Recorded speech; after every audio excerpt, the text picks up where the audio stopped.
नमस्कार बनारस। मैं हूँ शिवरंजन मिश्रा और आपका आपके अल्हड़ बनारसी चैनल में हार्दिक स्वागत करता हूँ। और आज हम लोग आ गए हैं मार्कंडे जी महादेव दर्शन करने के लिए और आप लोगों को भी दर्शन कराएंगे अंदर।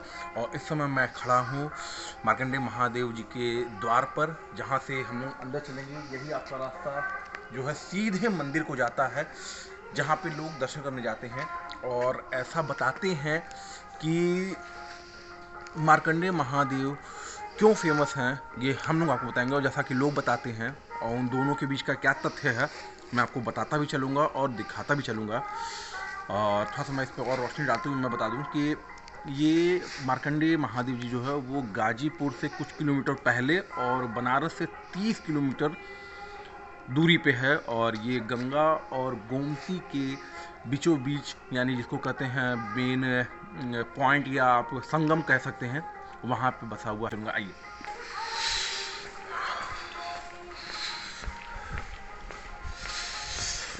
और इस समय हम लोग अंदर चल रहे हैं मंदिर के अंदर दर्शन के लिए। और ये रास्ता आपका सीधे मंदिर को जाता है। और इस समय बज रहे हैं सुबह के 5। और ये देख सकते हैं आसपास का नज़ारा।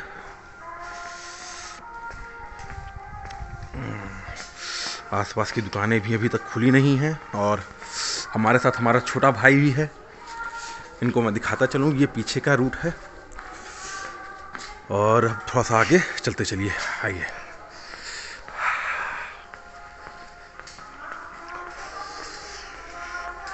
सभी यात्रियों के लिए पूरी व्यवस्था की गई है यहाँ से वहाँ तक। और देख रहे हैं किस तरीके का अंधेरा है, क्योंकि सुबह है। इस समय आरती पूजा का समय है और ठीक सामने मंदिर है। मैं मंदिर दिखाता भी चलूँगा और आप लोगों को बताता चलूँगा।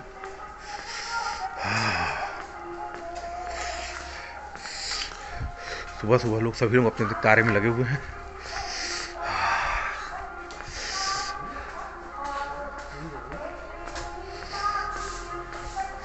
मंदिर की साफ सफाई में कि सुबह किसी भी यात्री को किसी भी तरह की दुविधा ना होने पाए और आदमी अपनी श्रद्धा भाव से अपनी पूजा को भगवान तक अर्पित कर सके। देख सकते कितना बढ़िया मधुर बज रहा है। सुबह सुबह का समय है और गाना बज रहा है, आरती हो रही है। और इस समय हम लोग हैं, ये देखिए, ये है बाबा के अंदर जाने का द्वार।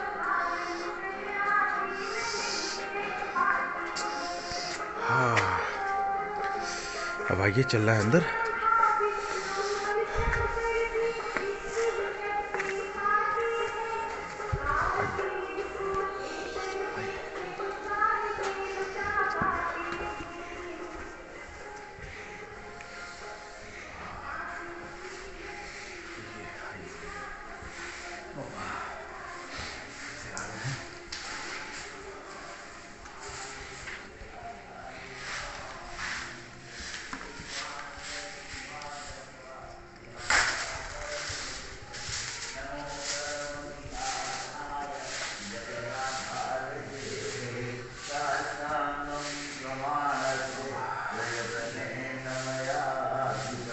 गतं दुःखं गतं पापं गतं दारिद्र्यमेव च आगतासि कथं पुण्यो अहं तव दर्शनं। ॐ नमः शिवाय, ॐ नमः शिवाय, ॐ नमः शिवाय, ॐ नमः शिवाय, ॐ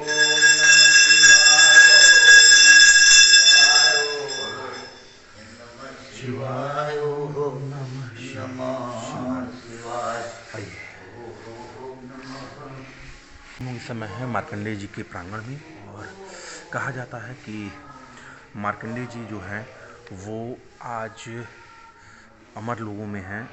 मतलब इनके पीछे की जो पौराणिक कथाएं हैं ये ऐसी हैं कि जब ये छोटे थे, इनके पिताजी को पता चला कि इनकी आयु सिर्फ 14 वर्ष है और उसके बाद इनकी आयु नहीं है। तो सभी विद्वानों ने इनके पिता यानी मार्कंड जी ऋषि जी को बताया कि आप शिव की आराधना करवाएं अपने बेटे से।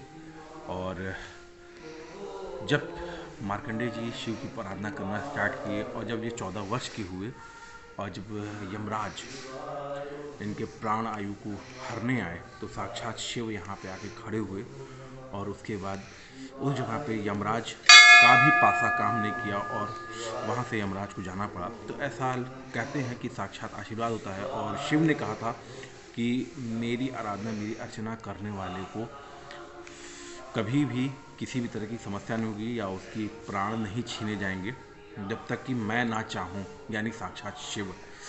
और बाकी इससे रिलेटेड जो भी जानकारी और मिलती जाएगी हमें, मैं आपको प्रोग्राम के दौरान बताता चलूँगा और थोड़ा सा मैं जुड़ूंगा, देखता हूँ कोई मिलता है तो मैं उससे भी थोड़ा सा इसके ऊपर बात करता हूँ। तो आइए देखते हैं कोई है या नहीं आसपास। हम लोग आ गए हैं गुरु जी के पास और गुरु जी से थोड़ा सा जानकारी लेंगे। जो मेरे पास जानकारी थी मैंने आप लोगों को बताई, अब जो प्रॉपर जानकारी है वो थोड़ा गुरु जी से जानेंगे। गुरु जी थोड़ा सा हमारे लोगों को बताइए क्यों मार्कंडेय जी फेमस है और वाराणसी से या कहीं से भी अदर जिले से या किसी भी क्षेत्र से लोग यहाँ आते हैं दर्शन पूजा पाठ के लिए। कहते हैं कि यमराज का भी यहाँ पे कुछ वश नहीं चलता है जी। और लंबी आयु के लिए लोग पूजा करते हैं। तो क्या है इसके पीछे का तथ्य? यहाँ सबसे बड़ी चीज़ है कि ये जो मार्कंडेश्वर धाम है गंगा गोमती के संगम पर स्थित है और यहाँ का महात्मा है कि ये जो यहाँ यमराज भी जो है यहाँ जो है वापस चले गए हैं जी, जो कि मृत्युंजय ऋषि के जो पुत्र है मार्कंडेय जी हैं, मार्कंडेय उनकी अल्पायु थी। जी 14 वर्ष की अल्पायु थी, जैसे आप लोग को जानकारी है। हाँ। तो वो जब उनके पिता को जब ये जानकारी, जब उनके पिता को ये वरदान मिला तो वो बहुत दुखी थे। तो वो अपने पिताजी से पूछे, पिताजी आप क्यों इतना दुखी रहते हैं? तो जब उनको ये जानकारी हुआ तो वो वहाँ से चले और यहाँ गंगा गोमती भी शिव के यहाँ पे आके जो इन्होंने घोर तपस्या किया, मतलब महादेव की कृपा से जी। तो वहाँ जब यहाँ जब इन्होंने मतलब पार्थिव शिवलिंग बना के जो तपस्या किया तो जब इनके समय जब निकट हुआ तो यमराज चले, उनका तो काम है, उनको आना ही है। जब वहाँ आए तो वो जो है वहाँ बैठ के तपस्या कर रहे हैं, तो जब उन्होंने अपना जो बाण छोड़ा जो ले जाने के लिए, तो उन्होंने पूरा जो शिवलिंग को अपने को पूरे लेके और त्राहिमाम रक्षमाम प्रभु अब कृपा की है। तो उसमें महादेव प्रकट हुए, कहे उन्होंने यमराज को ये कहा कि जब हमारा कोई आराधना कर रहा है तो उस समय काल को ही वापस चला जाए। तो उन्होंने उनको वरदान दिया कि उनको मेरी आयु नहीं लगेगी। मार्कंडेय जी को भगवान शंकर की आयु लगे। और यहाँ जो है पुत्र प्राप्ति की बहुत बड़ी कामना होती है। जिसको पुत्र नहीं होता है यहाँ जो आके जो है वहाँ आप यहाँ पे पूजा करते हैं लोग और पुत्र की प्राप्ति का ये बहुत बड़ा महात्मा है। अच्छा, जैसा कि हम लोग जानते हैं और सुने भी हैं मतलब बड़े बुजुर्गों से, और ऐसा कहते हैं कि मार्कंडेय महादेव ऋषि जो थे, मतलब ये आज भी वर्तमान समय में हम लोग के बीच कहीं ना कहीं रहते हैं। ऐसा कहते हैं कि वो जीवित माने जाते हैं। वो जो है अगर कहा जाए तो वो अमर है। ये आशीर्वाद महादेव है, इसीलिए मार्कंडेय महादेव जी कहा जाते हैं। उन्हीं की वजह से यहाँ जो है और ये सबसे बड़े पुत्र प्राप्ति का बहुत बड़ा यहाँ है। जिसको संतान नहीं प्राप्ति होता है यहाँ आगे जो पूजा करते हैं, पूजा पाठ करते हैं, हरवंश पुराण सुनते हैं और 9 दिन का पाठ होता है और भगवान की बहुत बड़ी कृपा है कि उनको संतान की प्राप्ति होती है। धन्यवाद गुरुजी, आपसे जानकर के अच्छा भी लगा। और अगर किसी को कोई भी और भी जानकारी हो तो आप कमेंट जरूर लिखिए। गुरुजी से भी मिलें, आए यहाँ दर्शन करें। हम तो सबसे कहेंगे भाई बाबा का दरबार खुला है सभी के लिए, आइए और दर्शन एक बार तो ज़रूर करिए। बहुत ज़्यादा दूर नहीं है, बनारस से मात्र 30 किलोमीटर की दूरी पे है। अगर आप लोग गाजीपुर चंदौली से हैं तो आपके सटे क्षेत्र से है, बहुत ज़्यादा दूरी पे भी नहीं है और गंगा गोमती के किनारे है, बहुत ही रमणीय स्थान है। तो अब हम लोग निकल रहे हैं वापस। बात हो चुकी है गुरुजी से और इस समय हम लोग दर्शन कर चुके हैं, मंदिर के प्रांगण में खड़े हैं और आप लोग से मिलते हैं अगले वीडियो में। तब तक के लिए सभी को हर हर महादेव। कमेंट में हर हर महादेव जरूर लिखिए, लाइक कीजिए, शेयर करिए, सब्सक्राइब करिए और जितना हो सके दबा करके बनारस में प्यार करो भाई मेरे। कुछ बढ़वा दो गुरु, पक्का सबको बैठा के लस्सी पिलाएंगे, वो भी पहलवान के यहाँ का चौचक रहेगा गुरु। हम और आप बैठ के लस्सी लड़ाया जाएगा। तब तक के लिए मिलते हैं अगले वीडियो में। महादेव।